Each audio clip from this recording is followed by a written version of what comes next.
Iland is a professional speaker from Los Angeles, California. His subject area expertise includes autism, human potential, presentation delivery, and self-empowerment. An accredited speaker since 2019, Iland holds a Bachelor's of Science in Accounting from California State University, Northridge, and worked as a certified public accountant. Since leaving the field, he now specializes in personal coaching, specifically maximizing human potential as a certified human potential coach. On top of being an accredited speaker, Iland is a distinguished Toastmaster, the highest level of educational achievement in Toastmasters. Thomas delivers keynote presentations on realizing your true potential and becoming your best self based on lessons learned from his life with autism. From accounting to counting, please help me give a warm welcome to Thomas Iland. Well, thank you very much, Christy, for having me today. And it's wonderful to be here and being able to share my story with you of being diagnosed with autism and how I've used Toastmasters to really find and use my voice. So I want to tell you a bit about the cover slide here. On the left, you have my CPA license. I got the CPA in 2010 in California, worked in several jobs, and I'll talk about that over the course of this presentation. But about 5 years ago, I decided I don't like accounting, and I dreaded sitting at a desk all day. So I decided to leave that career behind and help my fellow individuals with autism and their parents, their teachers, their therapists, the allies, as we call them in my book, Come to Life, Your Guide to Self-Discovery. And just last year on the right there, you see a trophy of two hands coming together. That's a 10 Outstanding Young Americans Award that is awarded every year from Junior Chamber International, a nonprofit that recognizes humanitarian efforts and people that are making the world a better place. So I've gone from accountant to advocate in a sense, but for Toastmasters purposes today, I'll be talking about how I went from accounting to accounting. So that's a little bit about my background, and hope you're ready for what is in store. So a little bit about myself. When I was diagnosed with autism at the age of 13, and that's late, but not too late, I had a lot of struggles discovering who I was, what I was meant to do, and how I would make the world a better place. And my mother has been, and in some ways continues to be, my greatest ally, helping me see that my diagnosis didn't have to be my definition, that my mother and my father and my siblings would love me no matter what, and that I could be someone, autism or not. And she and I decided to put our heads together right after I left accounting, and we wrote a book together because she has years of advocacy experience helping families get educational accommodations for children. And she asked me, Tom, if you could tell your peers one thing, what would it be? And I told her, know yourself, love yourself, be yourself. And that's a mantra that I live by to this day. Know yourself, love yourself, be yourself. And too many people go their whole lives without knowing who they are, what they want, and how they can make a difference. And that mantra was a foundation for this book. And it's kind of funny, when I first mentioned the mantra, I tend to say lines from movies or TV. We call it video talk in my family, and my mother was skeptical, like, was that mantra video talk? I said, no, that came right from my own mind and my own heart. And that's what I want to tell the world. And the mantra is a basis for the chapters of the book. The title, Come to Life, I had this epiphany when I was first starting out in college, wanting to be an accountant. I realized that I couldn't wait anymore for life to come to me, or just sit back for something to fall in my lap. It was up to me to come to life. I had to go out there and make things happen for myself. I had to ask for help if I needed it. I had to not quit, even if the odds were against me. So I've written this book as not only a prequel to transition, but as a way to show and share my secrets to success over the course of many struggles throughout my life. And the book has won several awards, and my mother, who's also fluent in Spanish, decided to translate the book into Spanish herself. She went to the University of Madrid looking to be a bilingual elementary school teacher, and her educators or her teachers are like, no one's going to want that kind of position. But when she had a son on the autism spectrum and she saw there were lots of Latino families that needed help and services, she sprung into action. And this book was nominated for and won several international Latino book awards, with one of the judges saying that this book needs to be in every high school and college around, because we send our young people out into adulthood, into the wild, and they don't have any clue, or not so much of a clue, of what they want to do with their lives or who they are and what they want to become. So this book is essential to helping young people discover who they are. Now, I've thrown the term autism out quite a bit in this presentation, but some of you might have your own reservations or definitions based on what you've seen in the media. Maybe anybody seen the movie Rain Man with Dustin Hoffman from the 1980s, or most recently Atypical on Netflix, or The Good Doctor on ABC? These are some examples of autism in the media. But I have my own definition, and I like to work in mnemonics and memory aids and acronyms. So I'm giving you one today to define what autism is. The mnemonic is SBC Global. For those of you that remember your internet providers or from back in the day, SBC Global. And this is what SBC Global is with respect to autism. The S stands for social, specifically social skills, because social skills is the primary aspect of life that autism affects. You might have noticed from the people with autism in your life that they may have difficulty starting a conversation, keeping the conversation going. They might want to talk about what they want to talk about and maybe download on their favorite topics, and might not take much of an interest in what others have to say in some cases. So from a young age, I had a difficult time starting and keeping conversations going. And I like to tell a story of when I was young, I really, really wanted a girlfriend. And when I liked a girl in my class, I called her up, left a voicemail to let her know I wanted to hang out with her, and waited for her to get back to me. And she wasn't getting back to me, so I thought maybe she didn't get the message. So I called her again to make sure she got the message, left another voicemail, waited for her to hear back, and I still wasn't getting a reply. And I have a bit of what I call a Batman mentality. If I stay determined, if I stay the course, if I keep going, maybe she will eventually call me back or reply. So I called her again, a third time, and still got no reply. Left another message. Well, this girl found my sister at school and basically said to my sister, if Tom doesn't stop calling me, I'm going to the police. And mind you, I have not been arrested or imprisoned or had a restraining order filed against me to this day. Knock on wood, it stays that way. But at the time, I was doing things all wrong. And my sister told my mother about this incident. And my mother went on to explain to me that a conversation, a friendship, a relationship is like a tennis game. So the way it works is I serve you the ball, the other person receives the ball, and they have to hit that tennis ball back to me. Because I was serving and serving and serving, calling, and not getting any ball hit back to me. So the rule that we established in my family was that I get 2 serves, 2 calls, and if there's no ball hit back, I have to find another girl to play with. And I have stuck with that rule to this day. Even when I text women, if I text them twice and they don't get back to me, I'll wait a while and eventually move on from them if they're not responding to me. But do you think I would have known about that tennis rule or social etiquette unless it was brought to my attention? And what if that girl had called the police on me? I'd probably be sitting in jail right now. We as a society tend to expect people with autism to know these underlying and often unwritten social rules. And yet we don't explain to them another alternative or why what they're doing is in some cases dangerous. So social skills, particularly based on a lack of experience and not being told what to do or what is proper, sets people on the autism spectrum up for failure.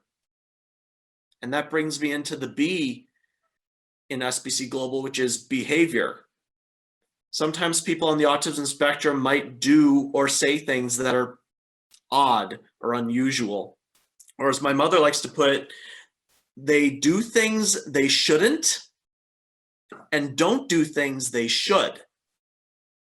And this is particularly the case when it comes to encounters with the police. I know I've mentioned police a couple of times. My mother and I train police officers and educators to teach their students how to interact with police. But think about, you're out on the street, you see someone behaving in an unusual way, like they're not looking you in the eye, they might be rocking back and forth or hand flapping.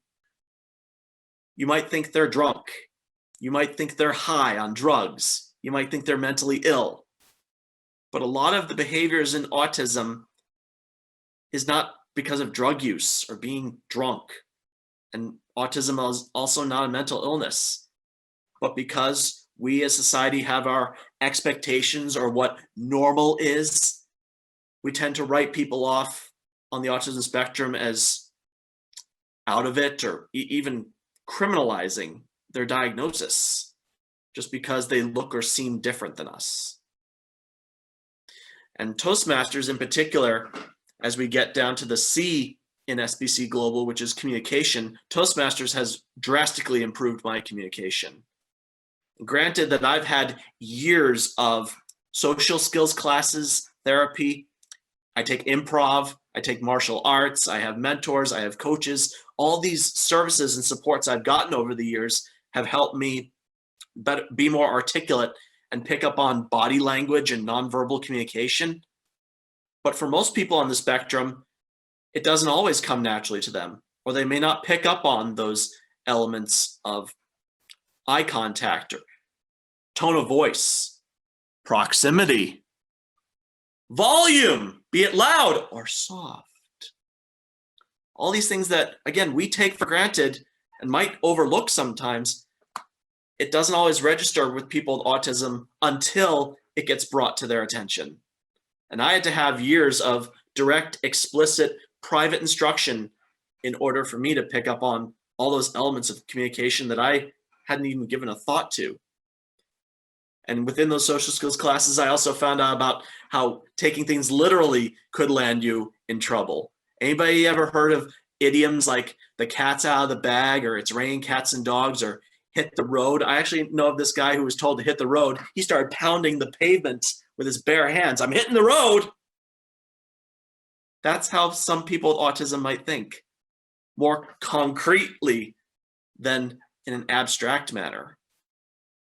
And by telling my story, by realizing that I have something to say, that's helped me become a little more abstract in my thinking. And improv has also helped me in abstract thinking and being a little less concrete. But let me end the SBC Global with the final part of the mnemonic, which has to do with over and under reaction to someone's external as well as internal environment. So think of all the sensations, all the stimuli coming at you right now in the room you're in, the light in the ceiling or out the window, or maybe the humming of your computer in the air vents, or background noise, all of this information coming at you at once. Sometimes people with autism have difficulty filtering that out or figuring out what they should be focusing on. And this can also apply to their own internal temperature, how they register heat or pain.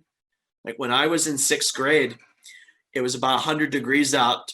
I was sitting in my classroom. I had about 3 layers of sweaters on, and it wasn't registering to me that I was sweating like a pig. I needed to drink, and I actually passed out right there in class. It didn't occur to me, I'm hot. I better take off some of these extra sweaters. Or another time, I was in Little League Baseball. I was wearing cleats that were 2 sizes too small for me. It didn't occur to me, my feet are hurting. I should probably tell my mom we need to go to the shoe store and get new cleats. So people on the autism spectrum may also be experiencing pain. And imagine not being able to speak. A lot of people with autism do not actually speak or have different ways of speaking and may not be able to communicate. They have a broken bone or an appendix that's about to burst. But that is the reality that a lot of people with autism live in to this day. So I hope this clarifies a little bit your definition or your perception of what autism is. And I'm just one person on the autism spectrum. I don't necessarily speak for all people on the spectrum, but hearing from other people on the spectrum and how they define it is key to understanding who they are. And I have another mnemonic for you, and this pertains to my line of work that I've recently taken on. So a lot of people have a definition of life. Religious leaders, philosophers, even Monty Python has a meaning of life. But this is my definition as it pertains to my life and the autism community. So the L stands for love and relationships, starting with the love you have for yourself, appreciating who you are, setting and enforcing boundaries to protect yourself, and also being surrounded by people that care about you and want you to succeed. It's imperative that we have people in our lives that want us to do well and to guide us through the hard times that we have. So love and relationships is the L in life. Next, we have the I, which is independent living. And a lot of people on the autism spectrum live with their parents for a long time, sometimes their entire lives. But I want to see independent living as the ability to make and be accountable for your own decisions. Because a lot of people on the autism spectrum are deemed unable to make their own decisions. The parents conserve them or become power of attorney. And before you know it, the young person is living a life that is not theirs and doesn't have any power to break that vicious cycle.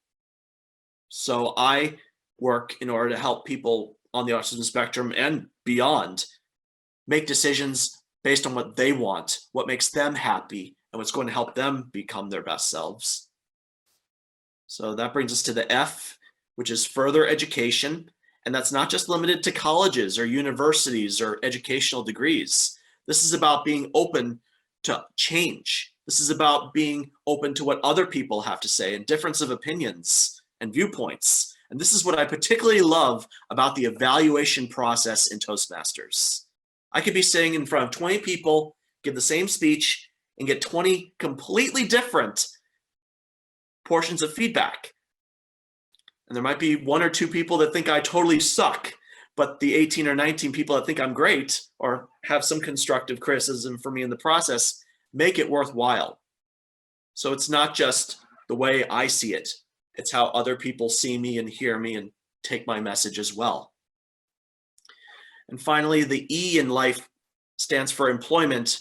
And as we go down the life acronym here, it gets more and more difficult for people on the autism spectrum because over 90% of people on the autism spectrum have no job or are not working enough hours to make ends meet.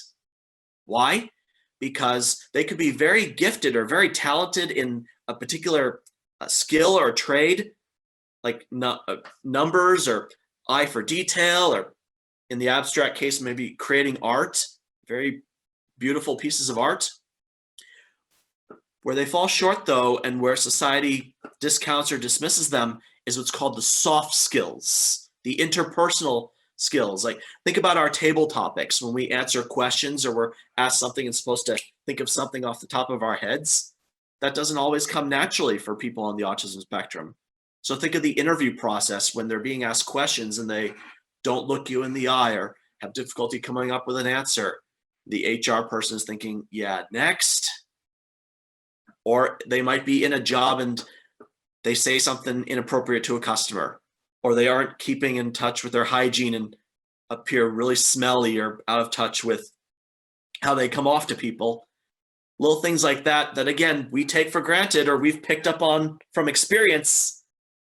People on the autism spectrum may not have connected the dots or haven't had enough experience to figure out I should probably shower, shave every day if I'm going to look presentable in the office or the workplace.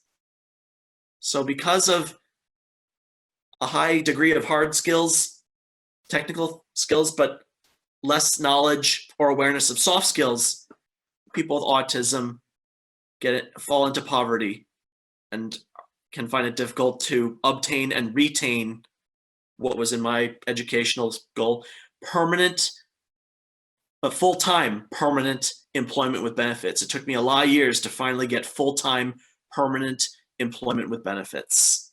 And that is going to be the main focus of my presentation for you today. Because in the beginning, when I first got my diagnosis, I knew I loved Star Wars and I knew I was good with numbers. So I made it my goal in life to be George Lucas's accountant. And I put that goal into motion. I had that Batman mentality, being very determined. I was going to see this through. My mother, she could have told me, Tom, you're not going to become George Lucas's accountant. That's a pipe dream. Get real, find something else. She did not say that, though. She let me know, Tom, if you want to be George Lucas's accountant, you have to take college courses, you have to pass difficult tests, you have to work for organizations that are entertainment related. George Lucas isn't going to hire someone right out of high school. And I said, all right, challenge accepted. So I went to college, got my bachelor's degree in accounting, and I worked for several entertainment organizations over the course of my career. So we have the top row there. Anybody remember brick and mortar video rental stores like Hollywood Video, Blockbuster? Well, during my high school and early college years, I did have a chance to work for these organizations part-time for pay. Now, the Hollywood Video job was my first real job. During high school, it was through a workability program. And that's a program that assigns students with disabilities into jobs in the workplace. I've been reshelving videos at Hollywood Video for a couple of months. My mother comes into the store one day and asks my manager, are you going to teach him anything else besides reshelving videos? And the manager said, we just figure workability students can just reshelve videos. So from the get-go, my potential was being underestimated and possibilities for growth were being overlooked. So imagine if my mom once again hadn't intervened. I could have been laid off, thought I'm just limited to reshelving videos. And society tends to underestimate the potential and overlook possibilities for people on the autism spectrum and put them to work doing manual labor or janitorial tasks or behind the scenes stuff instead of seeing the potential or the possibility for growth. So that's something that we as a society need to reconsider. Letting people with disabilities, not just autism, but all people with disabilities have a role to play. Now, let me take you down to the middle row here. The middle row are internships and temp jobs that I held while in accounting. And looking at the Walt Disney Company on the far left, that's my first real accounting job that I had out of college. I was doing property taxes for them. And up to that point, I hadn't disclosed my diagnosis in the interview. I had mastered like how to answer questions in the interview, but then comes the delicate process or conversation of when do I disclose my diagnosis? Now, I'd shown that I was otherwise qualified in that Disney interview. About a week into the internship, I realized I was in over my head. I was not understanding how a return is to be filed. I didn't understand the processes. I really needed help and I was going to fall behind. And thankfully, my manager had a time where all the interns that I was working with would meet with the manager individually. So when my meeting came, I disclosed my diagnosis that I was on the autism spectrum. And she was thankfully accommodating because I explained to her, I have difficulty with instructions. Could you maybe give me my directions in writing? Or if you'll bear with me, I may ask you the same question multiple times. It'll eventually stick if you'll have patience with me. And she was. And she saw that my performance got better and better, and I was actually promoted to a lead intern position, and I oversaw 5 interns, 1 tax season, and I literally wrote the manual on how to do a property tax return, gave it to my interns. They had fewer questions and got their work done faster than ever in the department's history under my supervision. So going from having potential underestimated to fitting right in and leading within the organization. That shows that it can be done when we give the opportunities and are open to what people on the spectrum and other disabilities have to say. And I wasn't asking her to move mountains or anything like that. I understood what help I needed, and she granted it to me. Now, remember I mentioned permanent full-time employment with benefits. That brings me down to the bottom row there, Tetra Tech. It was at this firm that I got my very first permanent full-time job with benefits. Unfortunately, it was short-lived because one of life's little ironies, my manager at Tetra Tech knew my manager at Disney. They'd worked together there. I thought he would be just as accommodating as her. So about a week into the job, hadn't disclosed in the interview, found difficulty again. I explained to him that I'm on the autism spectrum and I need some assistance. His response, "You lied to me in the interview. I don't have to help you and I'm not going to." And I was shocked. All of those years, all the internships, part-time temp jobs, to finally get to what I wanted, only to have my diagnosis thrown in my face. And that, ladies and gentlemen, was the beginning of the end of my accounting career. I only worked in that position for 4 months. It was getting harder and harder. This manager would not accommodate me, even though HR was called in and I had a job coach going to bat for me. My mental and emotional health were in a downward spiral. And I had to leave that firm. Now, his manager saw the potential in me and offered me another position in the company. It was basically a glorified receptionist job. And I think it was created in order to avoid me suing them for what had happened. So I stayed in that glorified receptionist position for 2 years. And during that time, I heard more and more stories of my peers. People on the autism spectrum, people with disabilities, were crashing and burning because they were not knowing themselves. They were not loving themselves and they were not being themselves. And it was then that Toastmasters came into my life and I helped charter a club. I embraced the process and I totally ran with it. And I embraced a new career. 5 years ago, leaving accounting behind altogether. And I became, as you heard earlier, one of only 88 Toastmasters accredited speakers in the world. And I am the only one on the autism spectrum, to my knowledge, in the world to do this. And I did it because I want to show myself, my peers, and the world that someone with a social communication disorder like autism can master the art of socializing and communicating, that is public speaking. It can be done. And what kind of barriers can you break? What kind of obstacles can you overcome? My journey can serve as an example to what kind of potential lies within all of us, and to not let a diagnosis hold you back or weigh you down.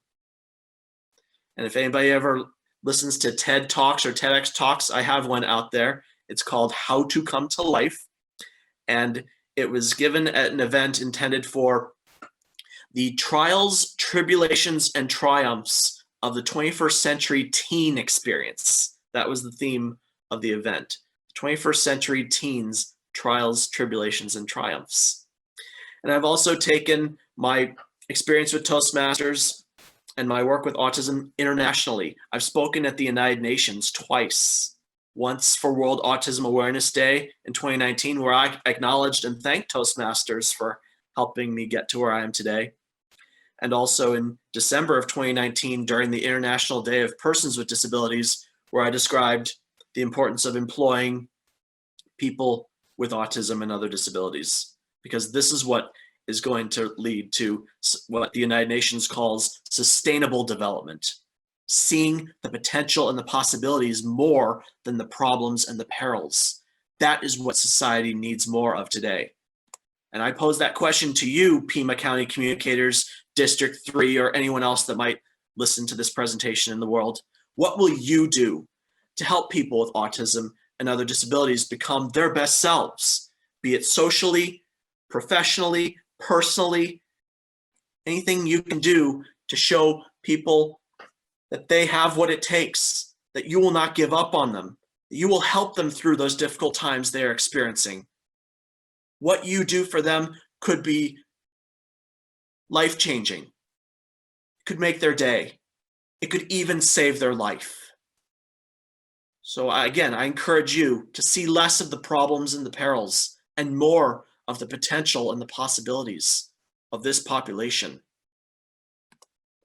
And I remind you again that life doesn't come to you. It's up to you to come to life. And this is particularly true in these times of COVID that we're living in. Even if we can't physically go places, we can still go to where the action is online, coming to life physically in that respect. Come to life mentally, picking yourself up when you fail or mess up and keep moving forward. Come to life emotionally, taking responsibility for your own happiness. Only you can make yourself happy and live the life that you want. And coming to life spiritually. And I mean that not in the sense, so much in a sense of religion, but in the sense of giving yourself to an ideal or to a cause bigger and greater than yourself, so you can make a real difference in the world. I want to thank all of you for your attention. I've recently started my own website and a company called Come to Life Coaching, based on the book Come to Life Coaching. And I recently took on a client on the autism spectrum who wants to tell his story and give speeches. So I do offer speechcraft and public speaking coaching on top of life coaching, personal development coaching, performance coaching, and I offer my services to you today.